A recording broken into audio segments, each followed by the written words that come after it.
In the 4th year of the Tianqi reign during the Ming Dynasty, Qingduo, a 35-year-old official in Zhangzhou, Fujian, had already risen to the rank of county magistrate. With his black hair needle,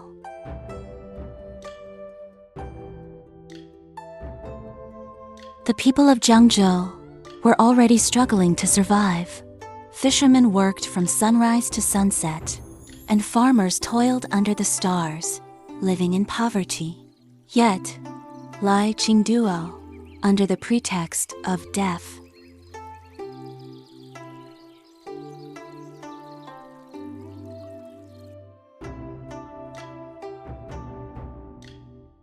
to satisfy his insatiable greed, Qingduo forced the people to buy firearms. He continually raised taxes, making the villagers purchase expensive muskets and cannons. While these weapons were used,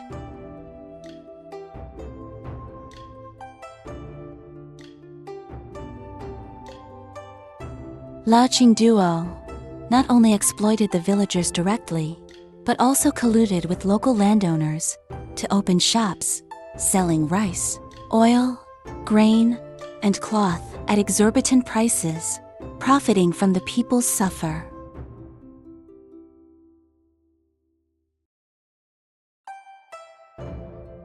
The people of Zhangzhou were suffering greatly.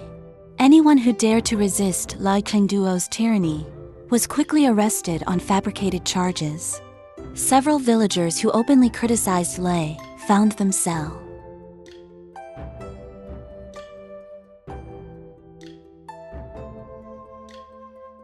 Despite all this, Qingduo maintained a facade of integrity in public.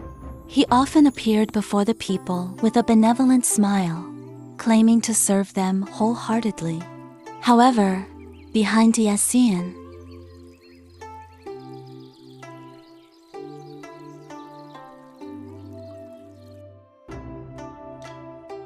one day, an elderly stonemason named Uncle Joe, unable to endure the oppression any longer, secretly conspired with several villagers to expose Qingduo's crimes. They collected a mountain of EV.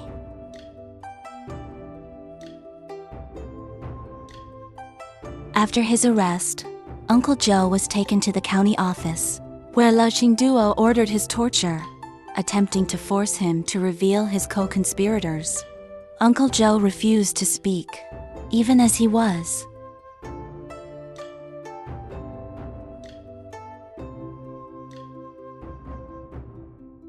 Uncle Joe's death sent shockwaves throughout the county.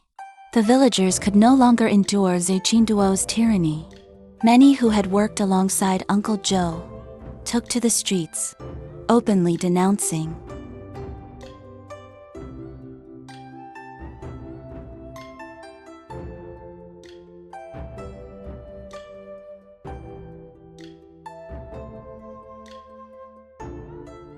When Qingduo learned of the protests, he felt a pang of unease, but confident in his power, he remained unafraid. He ordered his officers to crack down, arresting and imprisoning several of the R.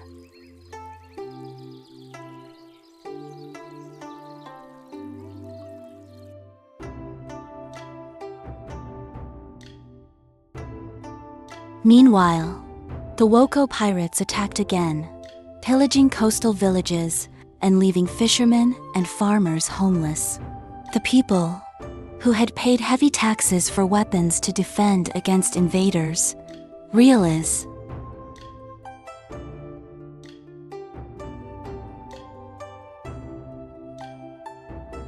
this time, the villagers could no longer bear it.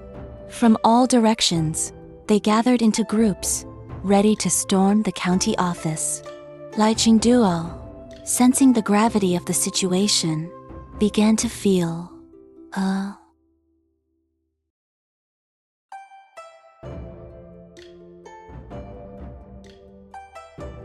Outside the county office, hundreds of villagers armed with stones and sticks surrounded the building.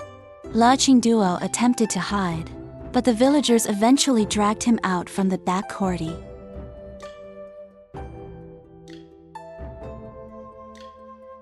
The villagers bound Qingduo tightly and dragged him to the quarry outside the city. This very quarry, once built on land he had stolen from the villagers, now became the site of his judgment.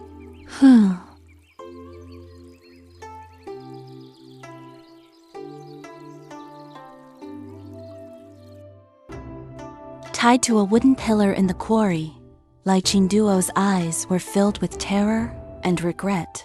He looked out at the villagers, trying to beg for his life, but no one was willing to listen anymore.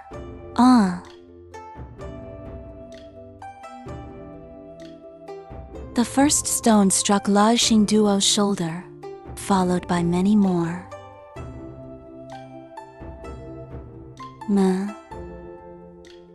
Many more.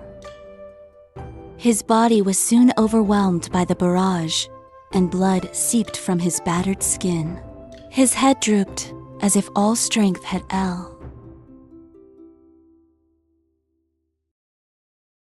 After being struck by hundreds of stones, Qingduo finally collapsed. His lifeless body hung limply from the post. The villagers were silent for a moment, before erupting into cheers of relief.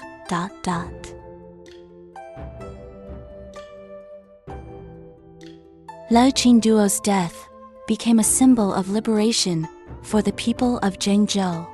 The villagers who had been oppressed and exploited by him could finally raise their heads and return to peaceful lives.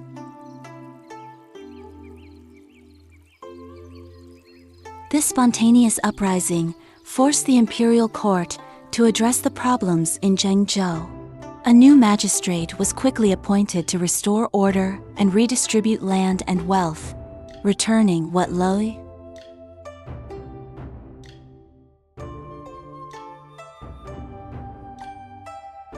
Qingduo's story serves as a reminder that evil deeds do not go unpunished. No matter how high one's rank, forgetting the duty of an official leads to inevitable downfall, just like Qingduo.